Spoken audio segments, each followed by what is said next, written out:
Hello again. Welcome to Billy Ho Sports. This is the preview post-draw analysis for the Belmont Stakes at Saratoga, going 1.25 miles this Saturday. Today we're going to cover the 10 contenders, see who's looking ready to go, seeing if post positions matter with a 10-horse field. Now, even though this is the final leg of the Triple Crown, you should stay subscribed to my channel throughout the spring and the summer, all the way into Breeders' Cup in the fall of 2024 at Del Mar. I'll have coverage of most every single major stakes race out there. We have older horses, more 3-year-olds actions. We got Whitney, Travers, Haskell, all kinds of great stuff in the summertime.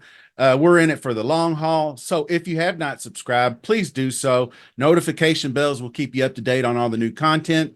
Give us a like while you're at it. Leave a comment. Let me know if you think maybe the post position one for Seize the Gray early spoiler will be a problem. Let's get started. Like I said, 1.25 miles on the dirt. Seize the Gray is the one horse trained by Dwayne Lucas. Jamie Torres will ride once again. Winner of the Preakness, out front the whole way, more than 2 lengths, got a really good break out down the middle. Everybody that just got out of his way pretty much. Earned a career high Brisnet speed figure of 105. I don't know if the inside post is ideal because Dwayne's, I guess, going to have to send him. I don't think you want to get caught inside and be compromised around the first half mile or whatever. Or maybe he might just settle it in and then and if a spot opens up, to slide over and be somewhere two path. We'll see. Number 2 is Resilience. That's Belmont trained, and Junior Alvarado will ride 6th in the Kentucky Derby. Rallied from the middle of the field to get up to, all the way to 2nd place, but then was passed by a few late runners and like Sierra Leone and whatnot. Victory in the Wood Memorial looked really good. He's been training well leading up to this. This inside 2 position could give him that sneaky Pete like he pulled in the Wood Memorial, and he got that inside trip on the rail, could get after it. But longer shot, I should say. Mystic Dan is the 3 horse. That is your Kentucky Derby winner. Kenny McPeak trains. Brian Hernandez rides. The only horse to run all 3 legs of the Triple Crown and the Kentucky Derby in a great 2nd place effort in the Preakness, just wasn't able to catch Seize the Gray in the stretch. He's been proven at a 10 furlong distance, so you got to take him seriously. But does he have one more inning? And in that Preakness, I noticed he when they hit the top of the stretch, he drifted in and then lost a little bit of ground to Seize the Gray. But I don't think he was going to catch that horse anyway. But I think maybe he's got one more in him. We'll have to see. Number 4 is the Wine Steward. That's Mike Maker, the trainer. Manny Franco will ride. I thought I heard rumors all week or last week and a half that the Wine Steward was going to pass on this race, but he's in. Moved up to Graded Stakes Company at the beginning of his 3-year-old season. He won 3 straight. Then he finished 2nd in the Breeders' Futurity as a 2-year-old. 2nd place in the Lexington and 2nd place in the Peter Pan. Was defeated by Antiquarian in the Peter Pan, who is the number 5 horse. That is trained by Todd Pletcher. John Velasquez will ride. One of the, I guess, 2 wise guy horses. I don't know if we'll get to Mind Frame in a little bit, but Antiquarian is a bit of a wise guy horse. Winner of the Peter Pan, and, people talk about how Arcangelo took this path last year, won the Belmont after winning the Peter Pan. He was unraced at 2. But I do like his sire win rate in the mud, which is 20%. I'll show you that in a minute. So I think he's got a better chance on an off track. The rain doesn't look as bad as it did a couple of days ago, but it's still heaviest on Thursday, then a little bit lighter on Friday, and a little bit lighter on Saturday. So maybe if it continues that trend, we might still have like a compromising dirt track, but we'll be good to go on the turf. So I don't think there's any threat of the turf getting washed out. And as one of my colleagues pointed out, this is only a 4-day meet. So you got Thursday, Friday, Saturday, Sunday. So they're going to roll out on the turf, and it's not going to matter if they tear it up or not, really. So it would just have to be compromising to the safety of the horses, would be the only way they don't run. So 6 is Dornoch. That's Danny Gargan's horse, Luis Saez.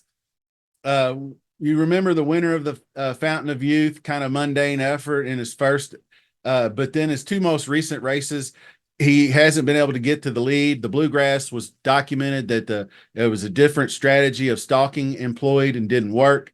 10th in the Kentucky Derby, he got destroyed on the rail, completely compromised.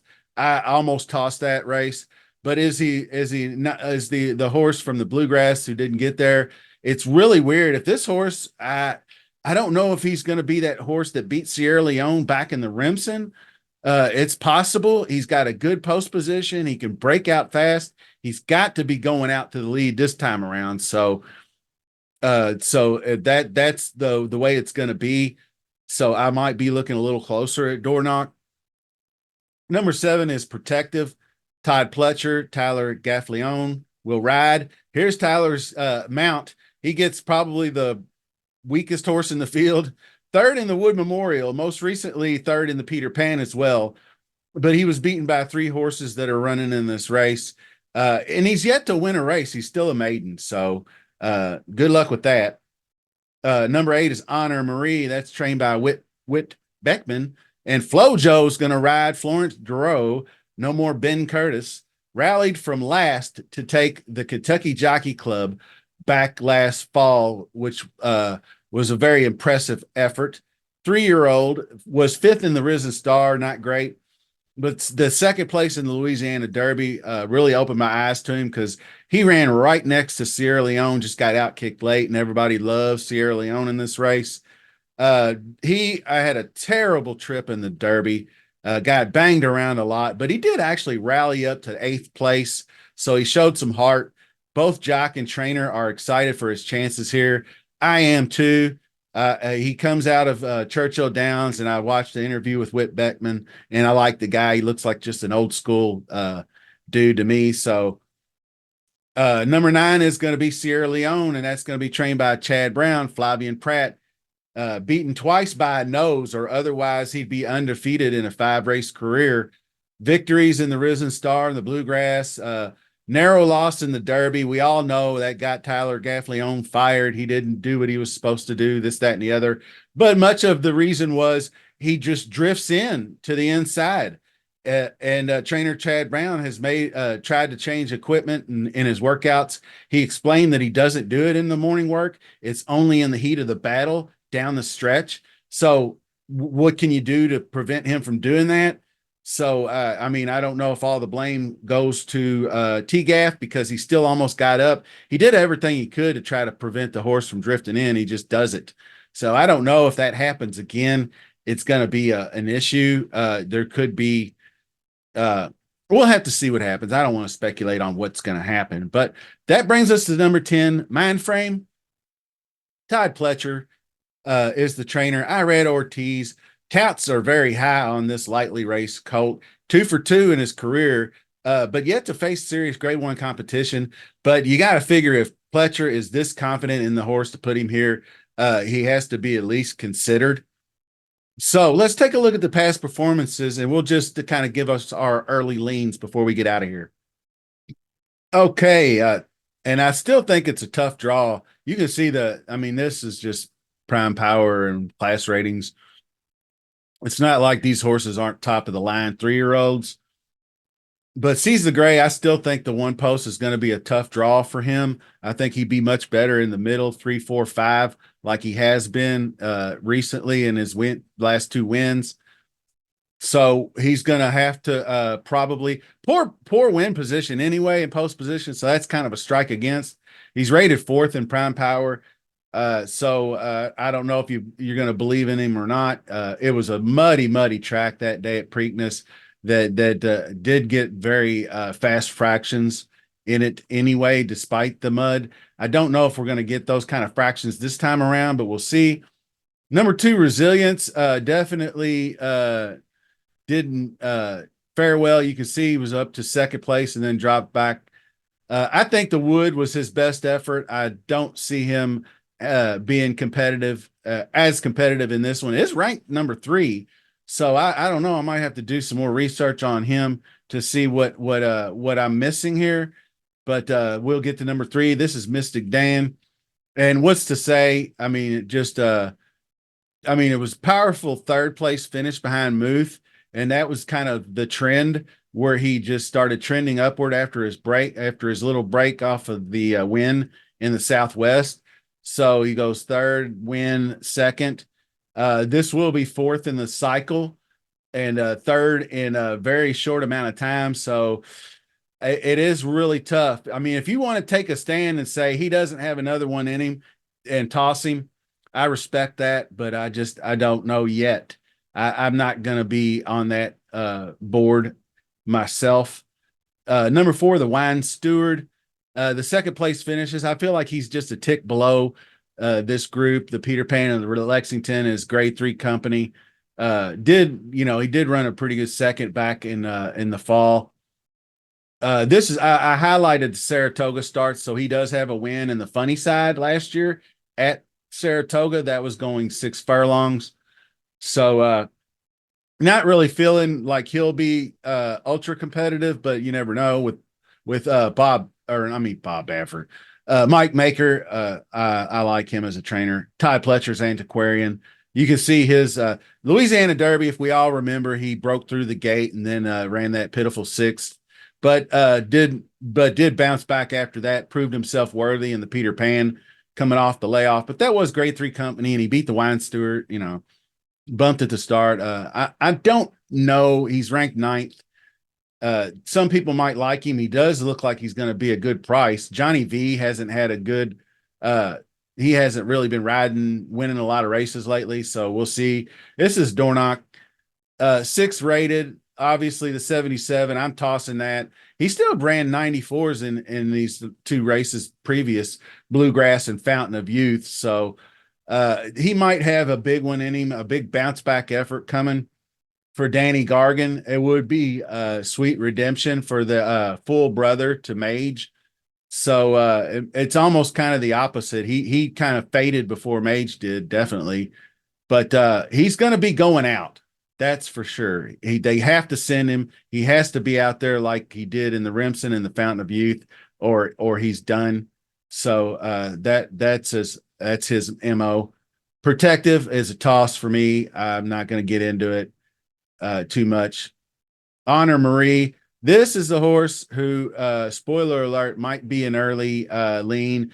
12-1 is great value. I really like this horse. Like I said, I talked about how he's ran in these last couple of races. He was really compromised, jostled hard early. He just never had a chance in the Derby. So I think if he goes back to the Louisiana Derby form and the form he showed in the Kentucky Jockey Club and things of that nature, he's going to be closing as well. So that brings us to Sierra Leone. And what's to say? The question is going to remain: is he going to compromise himself by drifting in again? I likely see him doing that, but he didn't really do it so much in what was it, the Risen Star? So I'm not really sure what to make of this one. Number 10, Mind Frame. This is the Wise Guy. You can see the impressive wins, but it's hard to say what's going on. I mean, if you want to look at the track bias, there's not really much there. Early speeds won half the races, but there's only 10 of them. So I just wanted to run through the past performances initially. I'll do much deeper dive. We'll cut it there. I'll do a much deeper dive than that. But I will say that I am going to be very interested in what Honor Marie goes off at. The interview with Whit Bettman, I really love the switch to Florence Giroux as the jockey. I have a good feeling about that colt.